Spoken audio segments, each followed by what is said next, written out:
Hello, signal problem. अच्छा, phone cut क्यों कर रहे थे?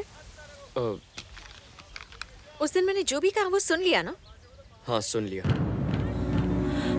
तुम भी तो यही चाहते थे ना? तो अब मुझे अवॉइड क्यों कर रहे हो? सोच रहा था एक बार और चेक कर लूं। क्या चेक करना चाहते हो तुम? ओल्ड एज होम की बिल्डिंग मिल जाए इसलिए राकेश से प्यार कर बैठी, और उसकी सच्चाई जानने के बाद मुझसे प्यार करने लग गई। सोच रहा था कहीं राकेश की तरह मैं भी तुम्हारे दिमाग में तो नहीं, इसीलिए मैं एक लंबा सा गैप लेकर अपना शक दूर कर रहा था, पर पकड़ा गया। तुमने मुझे समझ क्या रखा है? हाँ, क्या सोचते हो तुम मेरे बारे में?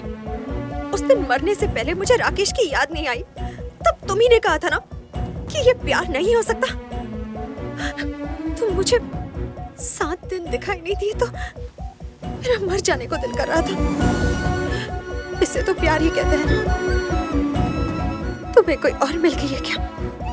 तुमसे कुछ पूछ रही हूँ मैं, जवाब दो, कुछ तो बोलो टोनी।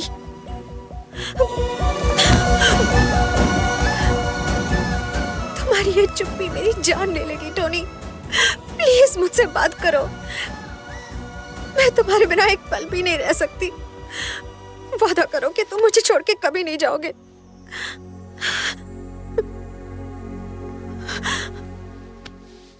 मैं वादा करता हूँ।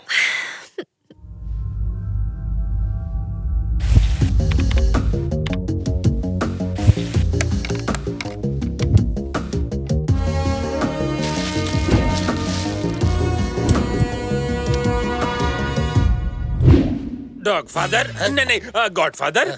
अब आगे क्या होगा? एक तो वो हत्यारा अभी तक नहीं मिला, उसके ऊपर ये नया पुलिस ऑफिसर हमारा ब्लड प्रेशर ऊपर नीचे करता जा रहा है। धरती फिर से हिल रही है भाई। अरे ये बाल में आप फिर से आ गया।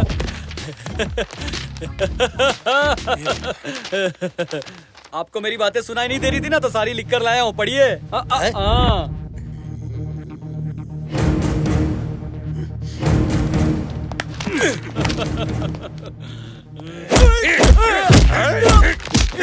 अबे 4 क्लास क्या पढ़ लिया तू? अपने आप को बड़ा पढ़ा लिखा समझता है क्या? तुझे पता नहीं कि काला अक्षर मेरे लिए भैंस बराबर है। भैंस से कहीं के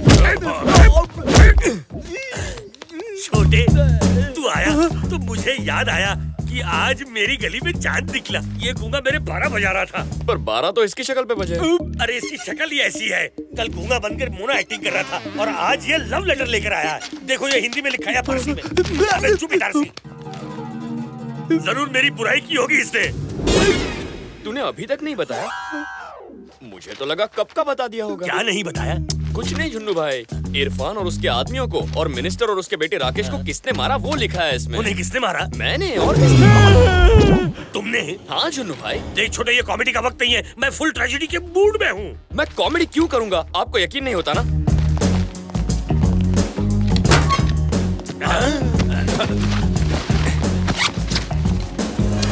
मैंने उन सबको मारकर पैसा यहाँ छुपा दिया था।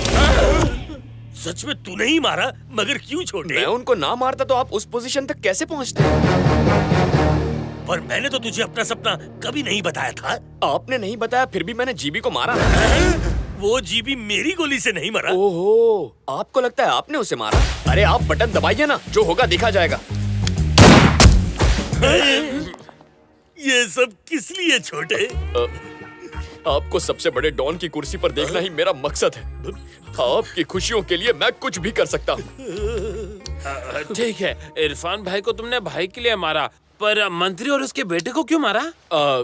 मैंने सोचा इरफान की मौत के बाद मिनिस्टर जिंदा रहा तो बहुत दुखी होगा, इसीलिए रहम खाकर मार दिया। अपने डर को भगाने के लिए तुम लोगों को धोते हो ये तो मालूम था, लेकिन रहम आने पर जान ले लेना, ये क्या है?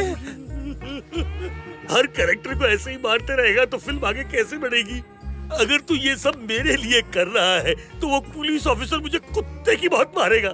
गन दिखा के कहेगा तेरा क्या होगा कालिया, तो मैं क्या जवाब दूंगा? डर लगता है तो उसे मार दीजिए भाई। आपके लिए तो मैं उस पुलिस ऑफिसर को भी मार दूं।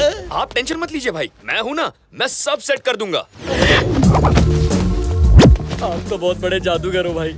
झटका लगा तो जुबान चलने लगी। कसम से दोबारा पंगा नहीं लूंगा, मुझे अपना चेला बना लो। यहाँ मैं आया था सबके सामने आपकी पोल खोलने, और आपने तो मेरा गला खोल के सबकी बोलती बंद कर दी। अब आपका गेम बजाना किसी के बस की बात नहीं, बस उस ऊपर वाले को छोड़कर।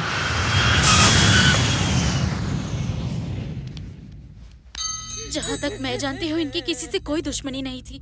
कितने शांत स्वभाव के थे ये। मेरे मासूम बेटे और पोते को मार डाला रे। ये क्या हो गया? ये मंत्री जी की कुछ चीज है। इरफान भाई को मरे हुए इतने दिन हो गए और खूनी का अभी तक पता नहीं चला। कोई भी फोन करता है तो अज्जू भाई का फोन समझ के डर जाता हूँ मैं। उन्हीं का नाम मत लेना, उसने ये सब मेरे लिए ही तो किया है। आपका कहना बिल्कुल सही है। पता लगाओ खूनी कौन है। अज्जू भाई को नहीं पता चला कि खूनी कौन है तो हमें क्या पता चलेगा? उन्हें कैसे पता कराएं?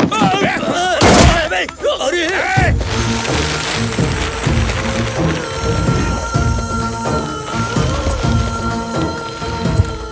वो कौन है पता चला? मालूम नहीं बोल। 20 दिनों से मैं यही बात सुनता आ रहा हूँ।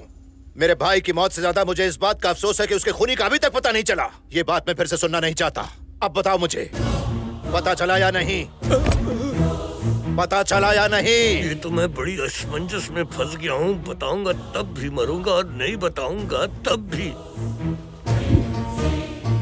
इस खामोशी से दिमाग और भी चकरा रहा है। अगर हमें थोड़ा बस करो, तुम लोगों से नहीं होगा इसलिए मैं खुद आया हूँ।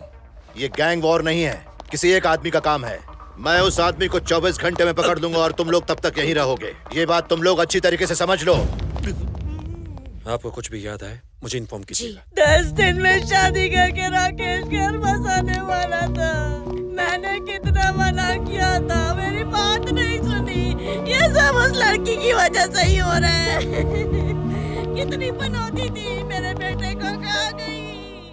राकेश की लव स्टोरी का क्या चक्कर है? उन दोनों की शादी होने वाली थी, लेकिन फिर वो लड़की किसी और लड़के से प्यार करने लग गई सर। कौन है वो? लड़के का नाम टोनी है। टोनी? ये उसकी फोटो है। इसका नाम टोनी है सर। 1 साल से मुंबई में दिखाई नहीं दिया।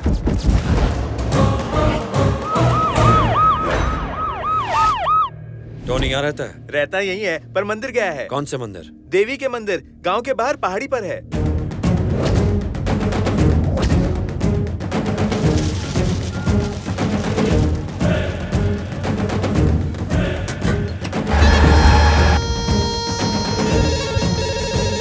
उस टोनी की मुझे सारी डिटेल्स चाहिए इमीडिएटली। Okay sir.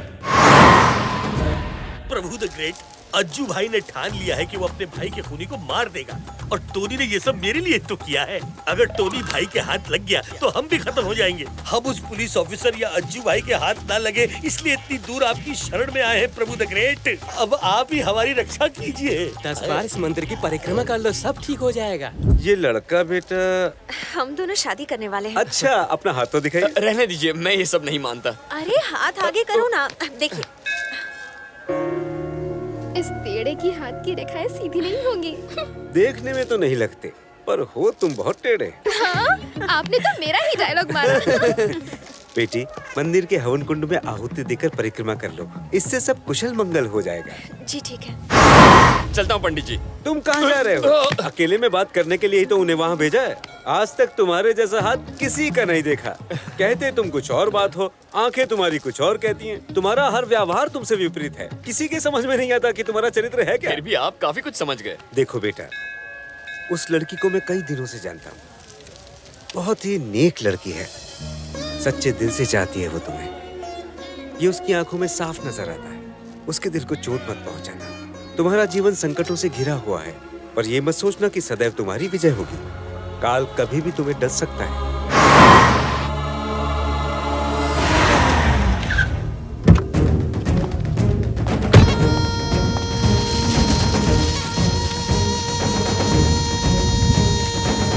लगता है ये पंडित पहले जिम में ट्रेनर था। तभी तो 100 बार परिक्रमा करने को बोला है। पहचान गया तो कुत्ते की बहुत मारेगा।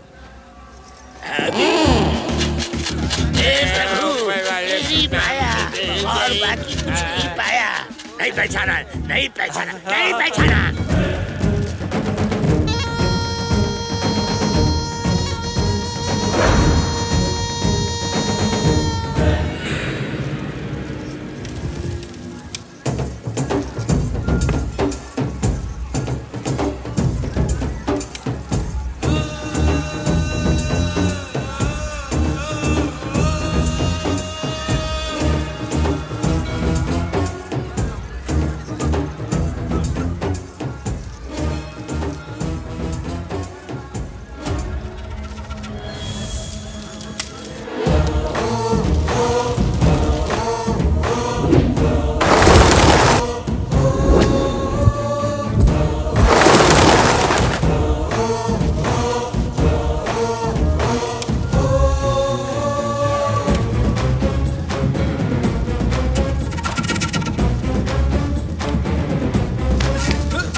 क्या कर रहे हैं?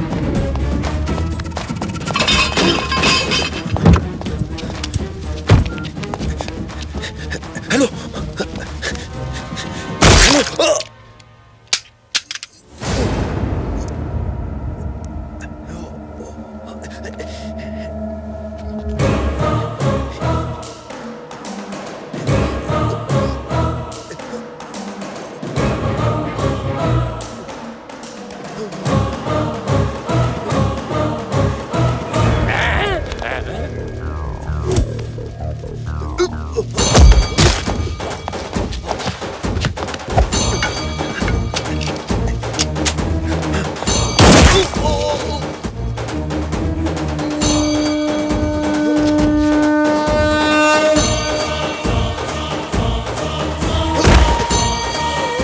चित्रा, चित्रा रुक जाओ।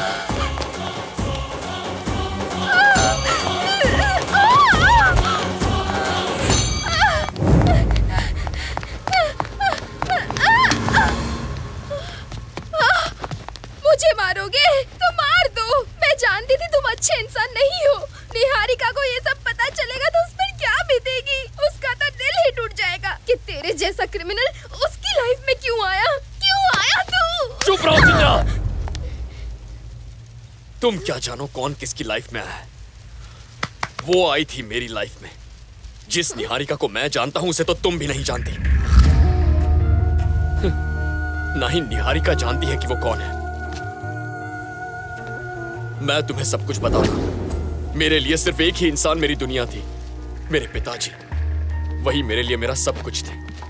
मगर वो एक क्रिमिनल थे और उन्होंने मुझे अपने जैसा बनाया। एक बार जुबान दे दी तो अपनी जान की बाजी लगाकर उसे पूरा कर दे। उन्होंने मुझे भी यही सिखाया। मगर फिर एक दिन अचानक पिताजी, पिताजी क्या हुआ? ये किसने किया? $100 बताइए किसने किया ये पिताजी? साला पुराना दुश्मन था, अकाउंट क्लोज कर दिया। पिताजी, पिताजी मेरा नहीं यार, उसका। उधर मत देखिए पिताजी, नीचे देखिए, दर्द होगा। मैं अपना खून नहीं देख सकता, कितना अंदर घुसा है, देख जरा। घाव तो बहुत गहरा है पिताजी, पर आप घबराइए मत। खून बह रहा और बोलता है घबराइए मत। यहाँ मेरी जान निकल रही है, हॉस्पिटल लेके चल, जल्दी चल।